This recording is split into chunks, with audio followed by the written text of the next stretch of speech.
Comprobación y diagnosis.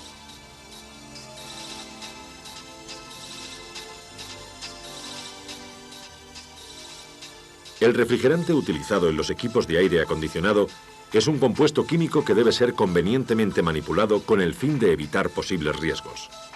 Para ello, y para garantizar nuestra seguridad, es necesario cumplir las siguientes normas básicas. Evitar el contacto directo con el refrigerante, ya que éste puede producir congelación. Si se produce una fuga, evitar su inhalación y principalmente si éste entra en contacto con una superficie caliente, ya que se produciría la emanación de un gas altamente tóxico.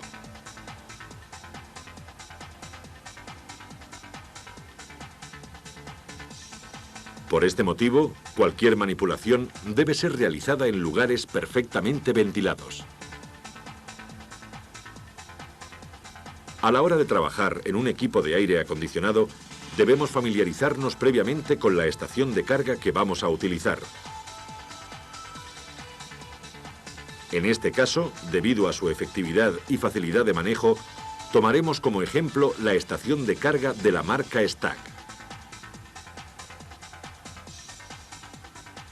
Está formada por dos cilindros dosificadores, uno para el refrigerante R12 y el otro para el R134A. Cada uno de estos cilindros incorpora un manómetro que indica la presión a la cual está sometido el refrigerante en función de la temperatura ambiente. Además de estos, para cada tipo de refrigerante dispone de dos manómetros. Uno para la medición de la presión en el circuito de alta y el otro para el circuito de baja, conectados ambos al equipo del vehículo a través de sus correspondientes mangueras.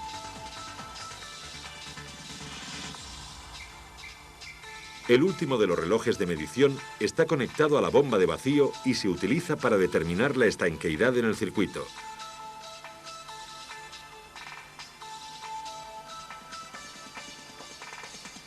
A continuación, veamos el proceso a seguir para realizar una carga de aire acondicionado. En primer lugar, procederemos a realizar el llenado del cilindro dosificador, teniendo en cuenta el tipo de refrigerante utilizado en el vehículo. En el caso que nos ocupa, tomamos como ejemplo un equipo de R134A. Para facilitar el llenado, podemos provocarle un vacío que además nos servirá para eliminar la humedad de su interior. Esta operación únicamente se puede realizar si el cilindro se encuentra sin refrigerante. De lo contrario, dañaríamos internamente la bomba de vacío. Después de conectar la estación de carga a la red eléctrica, abriremos las llaves de vacío y refrigerante del cilindro dosificador, situadas en el puente de manómetros,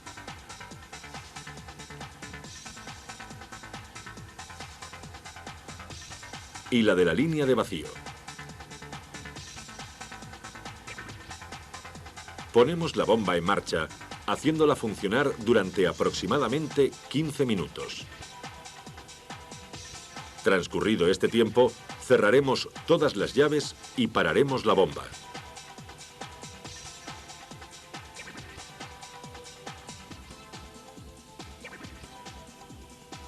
Tengamos en cuenta que para una correcta conservación de la bomba de vacío es recomendable realizar su purgado de forma periódica. El siguiente paso consistirá en realizar la carga del cilindro dosificador. Conectaremos la manguera correspondiente a la toma inferior del cilindro y a la botella del gas.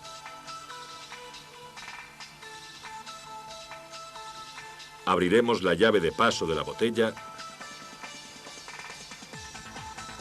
y la del cilindro. A partir de este momento, el refrigerante fluirá desde la botella hacia el cilindro dosificador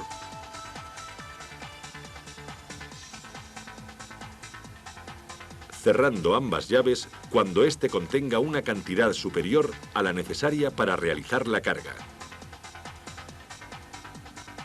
Puede ocurrir que durante el llenado, la presión en el interior del cilindro se iguale a la de la botella, dificultando el paso del refrigerante. En este caso, actuando sobre la anilla de la válvula de seguridad, reduciremos la presión del cilindro, facilitando la circulación. A partir de este momento, la estación está preparada para realizar la carga del equipo del vehículo. Con el fin de conseguir su máximo rendimiento, es aconsejable extraer el refrigerante existente en el circuito. Actualmente, existen en el mercado equipos encargados de recuperar dicho refrigerante, evitando de esta forma su expulsión a la atmósfera, ya que la Ley 4/1998 del 3 de marzo prohíbe totalmente realizar esta operación. Una vez extraído el refrigerante, procederemos a realizar un vacío en el circuito para absorber de él cualquier resto de aire o humedad que se filtra con el paso del tiempo por los microporos de las mangueras y por las juntas tóricas. Conectaremos la manguera verde a la toma correspondiente del lado de baja presión y la manguera roja al de alta presión, ambas con tomas de conexión rápida. Abriremos las llaves de dichas conexiones y la de la tubería de la bomba.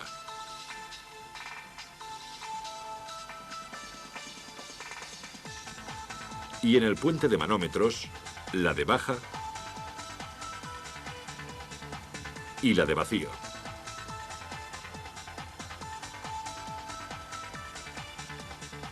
Ponemos la bomba en marcha. Y finalmente, abriremos la llave del vacuómetro. El vacío debe realizarse durante aproximadamente 30 minutos.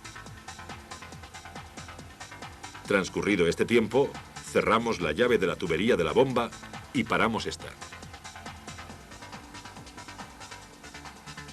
Si en el vacuómetro no se observa ninguna pérdida de vacío, cerraremos todas las llaves. Por el contrario, si existe una fuga, observaremos cómo la aguja del manómetro se desplaza. Para su detección, como más adelante veremos, utilizaremos una lámpara de rayos ultravioletas. Antes de introducir el refrigerante en el circuito, observaremos la presión que indica el manómetro instalado en el cilindro dosificador, variando esta en función de la temperatura ambiente. Una vez tomada la lectura, ajustaremos la escala de medición hasta que coincida la columna de nivel de refrigerante con la presión leída.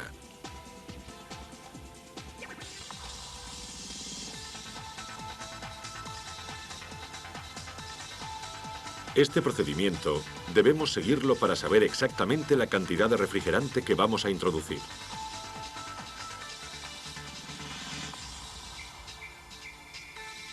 Durante el proceso de extracción del refrigerante, es arrastrada una determinada cantidad de aceite que deberemos medir para que posteriormente y antes de introducir el refrigerante sea repuesto.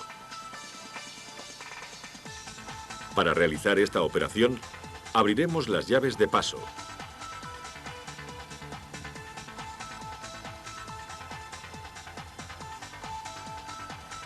Y en el puente de manómetros, la llave de baja.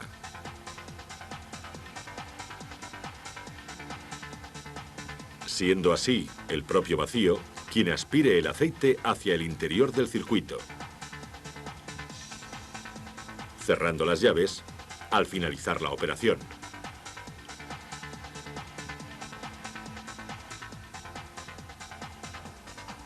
Seguidamente, abrimos las llaves del cilindro dosificador.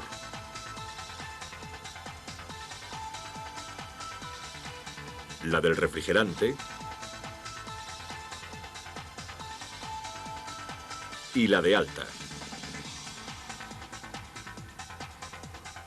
dejando fluir el gas hasta introducir la cantidad indicada por el fabricante.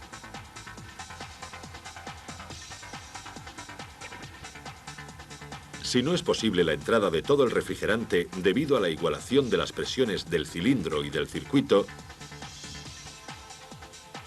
completaremos la carga a través del circuito de baja. Cerraremos todas las llaves y pondremos en marcha el motor, acelerándolo a unas 1200 revoluciones por minuto. Abrimos las llaves del cilindro .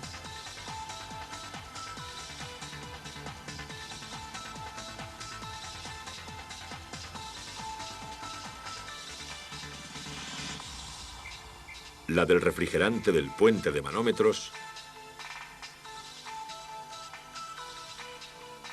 y lentamente la del circuito de baja para evitar golpes de líquido en el compresor, siendo este el que aspire el resto de carga. Finalmente, cerraremos todas las llaves y comprobaremos la efectividad del equipo. En primer lugar, mediremos la temperatura ambiente y si esta es superior a 28 grados, colocaremos la trampilla de aire en la posición de recirculación, evitando de esta forma la entrada de aire excesivamente caliente. A continuación, introduciremos el termómetro en las rejillas centrales. Teniendo el aire acondicionado conectado y el ventilador de aireación en la posición de velocidad media, aumentaremos el giro del motor hasta aproximadamente 2000 revoluciones. Transcurridos un par de minutos, tomaremos lectura del termómetro que, dependiendo de la temperatura exterior, del equipo y de la regulación del termostato, puede ser de 2 a 4 grados para temperaturas mínimas y de 6 a 8 para máximas. Si después de realizar el control de la efectividad observamos que no se produce un buen enfriamiento, deberemos tomar lectura de los manómetros y, dependiendo de los valores, determinar la causa de su baja efectividad.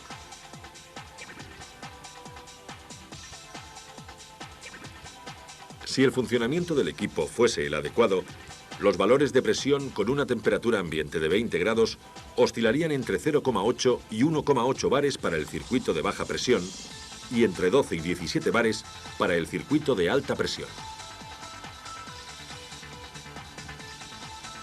Si la presión en el circuito de baja es inferior a 0,5 bares y en el circuito de alta no supera los 8 bares, puede ser producido por falta de refrigerante. En este caso, deberemos comprobar si existe una fuga. Como mencionamos anteriormente, para detectar una fuga utilizaremos un equipo compuesto por una lámpara de rayos ultravioletas, un aditivo miscible con el aceite del compresor y con el refrigerante, el inyector de carga y, como elemento de seguridad, unas gafas de protección para los ojos.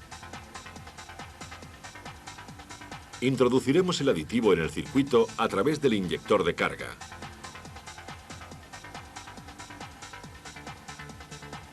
Dejaremos funcionando el equipo durante unos minutos. Conectaremos la lámpara y buscaremos la fuga por todo el circuito.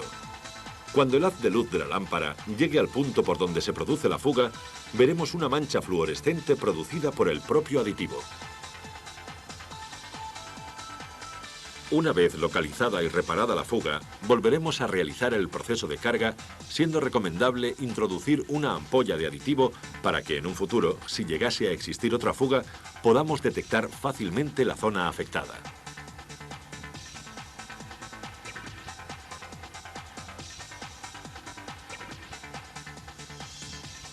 De la misma forma que una falta de refrigerante ocasiona una pérdida de rendimiento del equipo, un pequeño exceso también disminuye la efectividad, produciendo una elevación de la presión en el circuito de baja y manteniendo un valor normal o ligeramente superior en el circuito de alta.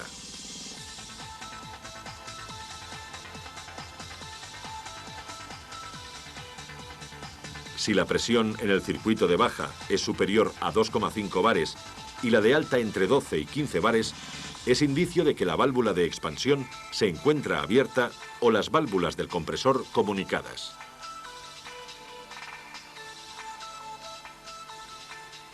Para comprobar la válvula de expansión, enfriaremos el bulbo sensor. Si su funcionamiento es correcto, la válvula cerrará el conducto de paso de refrigerante hacia el evaporador, disminuyendo la presión del circuito de baja y aumentando la presión en el circuito de alta. En caso contrario, debemos sustituirla. Si la válvula de expansión funciona correctamente, el problema se encuentra en las válvulas del compresor,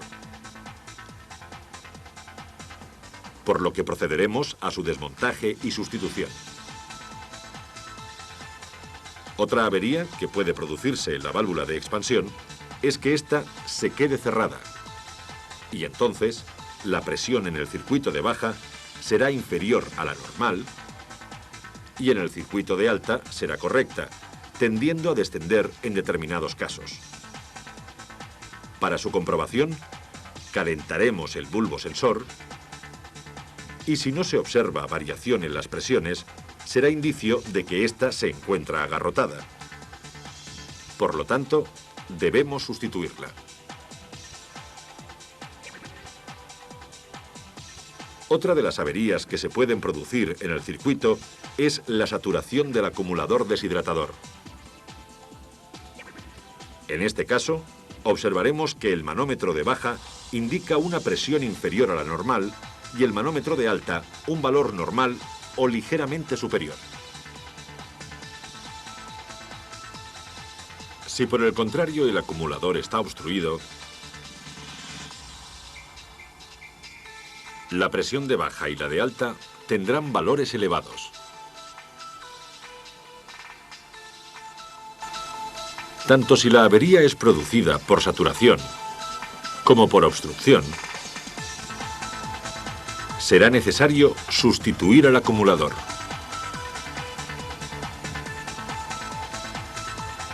Un incorrecto funcionamiento del termostato también produce alteraciones en las presiones, ya que si éste no actúa, el corte del compresor no se produce, descendiendo la presión en el circuito de baja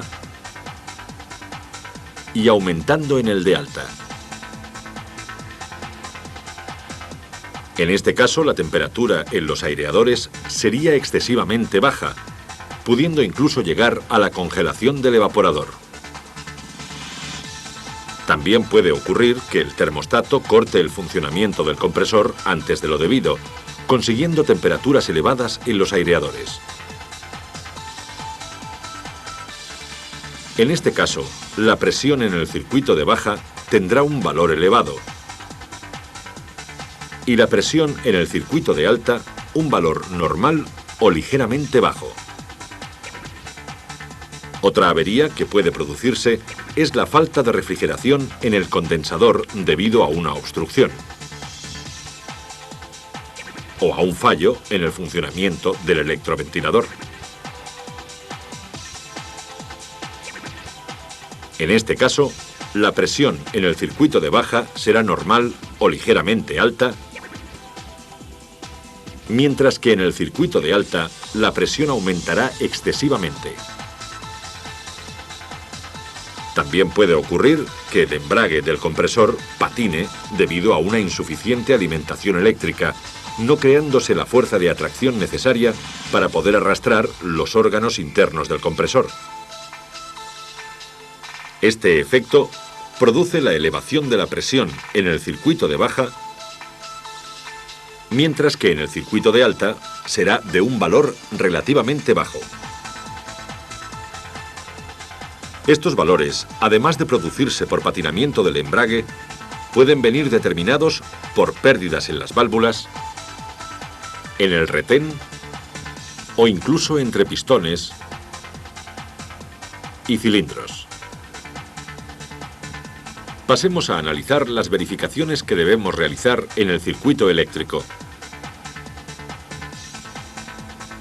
En el apartado de averías eléctricas, el caso más frecuente es que no haya alimentación al embrague electromagnético. Para su localización, es necesario disponer del esquema eléctrico correspondiente al equipo de aire que estamos verificando. En el esquema podemos ver que al accionar el interruptor del aire acondicionado, se alimenta al termostato, el cual, dependiendo de su regulación, permitirá el paso de la corriente eléctrica hacia el presostato o válvula trinaria.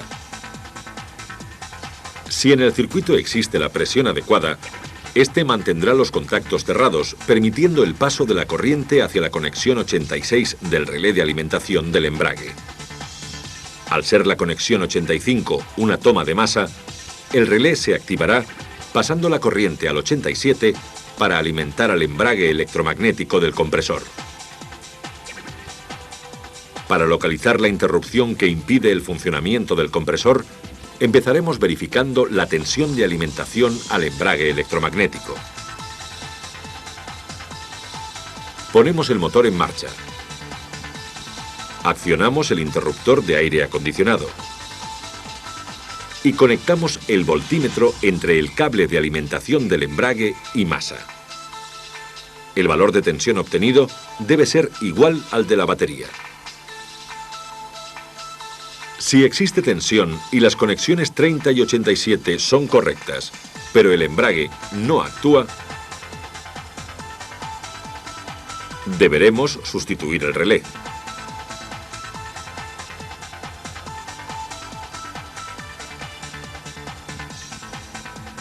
Si por el contrario, entre 85 y 86 no existe tensión, deberemos verificar la actuación del presostato o válvula trinaria. Si existe tensión en el cable de entrada y no existe en el de salida, es el propio presostato el que no cierra el circuito de activación del relé, por lo que deberemos sustituirlo. Si no existe tensión de alimentación al presostato, efectuaremos la misma verificación en el termostato, comprobando la tensión de alimentación en el cable de entrada y en el de salida. Debemos tener en cuenta que la conmutación del termostato depende de la temperatura en el evaporador, observando por tanto un funcionamiento cíclico en el cable de salida hacia el presostato. Finalmente, si en el cable de entrada del termostato no existe tensión, deberemos comprobar tanto el interruptor de aire acondicionado como su fusible de protección. Si el termostato que incorpora el sistema es del tipo electrónico y no manda señal hacia el presostato, deberemos comprobar si está alimentado con un positivo de batería y un negativo, en este caso a través de las vías 2 y 7. La señal del interruptor de puesta en marcha del aire por la vía 5 y la información de la temperatura del evaporador por las vías 3 y 4. Si estas señales son correctas y el termostato no activa su circuito de control, deberemos sustituirlo.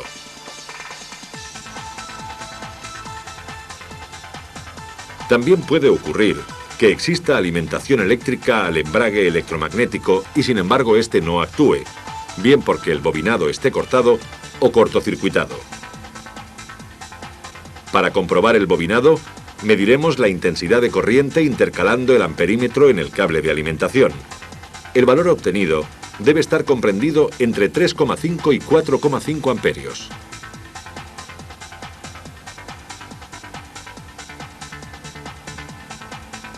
Si la intensidad es superior, la bobina se encuentra cortocircuitada. Por el contrario, si no existe intensidad, estará cortada. En cualquier caso, deberemos sustituirla.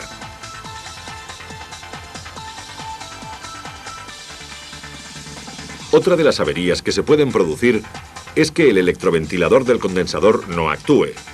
En este caso, realizaremos un puente entre los dos cables del conector del presostato que alimentan al relé del electroventilador. Si en ese instante se pone en marcha, el problema lo tenemos localizado en el presostato, el cual deberemos sustituir. Si por el contrario no actúa, comprobaremos la alimentación del interruptor al presostato, el relé o el propio electroventilador. Del mismo modo, puede ocurrir que el soplador del evaporador no actúe. Como vemos en el esquema, cuando accionamos el interruptor del aire, se activa el relé del soplador cerrando a masa el negativo del motor eléctrico. El positivo de alimentación es controlado por el selector de velocidades y la caja de resistencias. Comenzaremos verificando la tensión de alimentación al soplador. Si colocamos el voltímetro en su conector y no existe tensión, realizaremos un puente en el relé entre las vías 30 y 87. Si en ese instante hay alimentación, el problema lo tendremos localizado en el relé o en el interruptor. Si no existe tensión, verificaremos la alimentación que viene de la caja de resistencias reguladoras. Con el voltímetro conectado entre el cable de salida de alimentación y masa, deberemos observar un valor de tensión que dependerá de la velocidad seleccionada.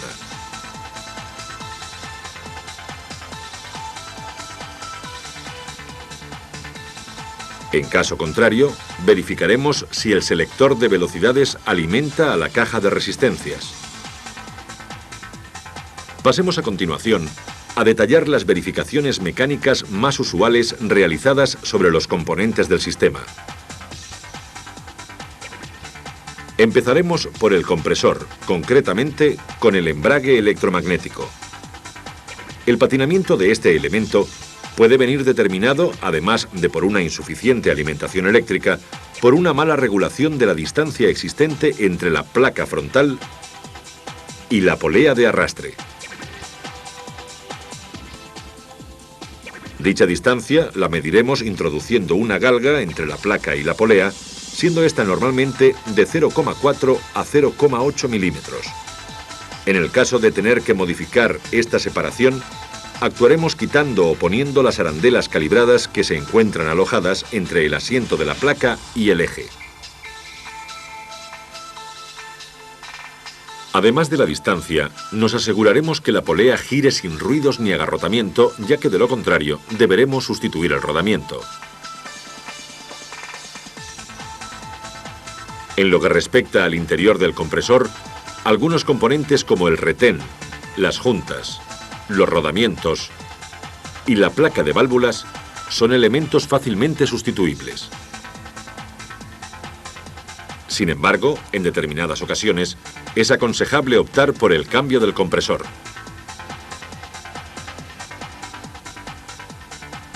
Después de una reparación en el compresor o haberse producido una fuga en el circuito, es necesaria la verificación o aporte de aceite al mismo. Esta operación la realizaremos teniendo en cuenta el ángulo de inclinación que recibe dicho compresor al montarlo sobre el vehículo. En función de este, el fabricante indicará la cantidad que deberemos agregar al compresor.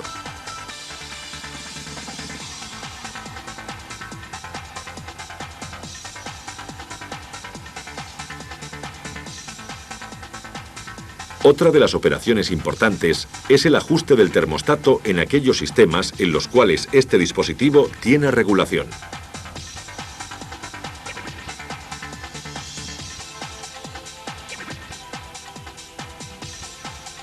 Para realizar esta operación, nos ayudaremos de un termómetro digital que colocaremos en los aireadores centrales del vehículo. Con la velocidad media del soplador seleccionada, el equipo conectado y el motor funcionando a unas 2000 revoluciones por minuto, debemos observar que la temperatura indicada por el termómetro no sea inferior a 2 grados, ya que con temperaturas más bajas se puede llegar a producir la congelación del evaporador. Para realizar esta operación, bastará con manipular el selector del termostato en uno u otro sentido de giro, según el valor reflejado por el termómetro, hasta alcanzar la temperatura adecuada.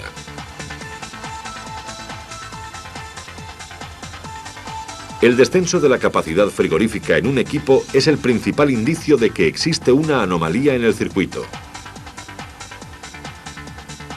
Una de las comprobaciones más sencillas de realizar es la verificación de la carga a través de la mirilla que algunos equipos incorporan en el acumulador deshidratador. Cuando arrancamos el motor y conectamos el equipo, durante un periodo de 2 o 3 minutos se aprecian, debido al arranque del compresor, una serie de burbujas que posteriormente desaparecerán, dejando una imagen transparente en la mirilla. Si esto no se produce, es indicio de que al equipo le falta refrigerante. Por el contrario, también puede ocurrir que la imagen transparente se aprecie desde el arranque del compresor sin que en ningún momento aparezcan burbujas, lo que indica que el circuito está sin refrigerante. Otra avería que puede detectarse por la mirilla es la aparición de la imagen del refrigerante de una manera desordenada, siendo en este caso muy probable que la sustancia deshumidificadora del acumulador se haya separado y se encuentre recorriendo todo el circuito.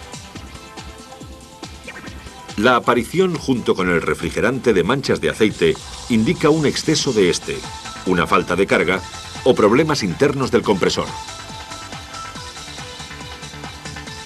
Ante cualquiera de las averías mencionadas anteriormente, deberemos vaciar el circuito, limpiarlo en caso de ser necesario y reparar o sustituir el elemento defectuoso.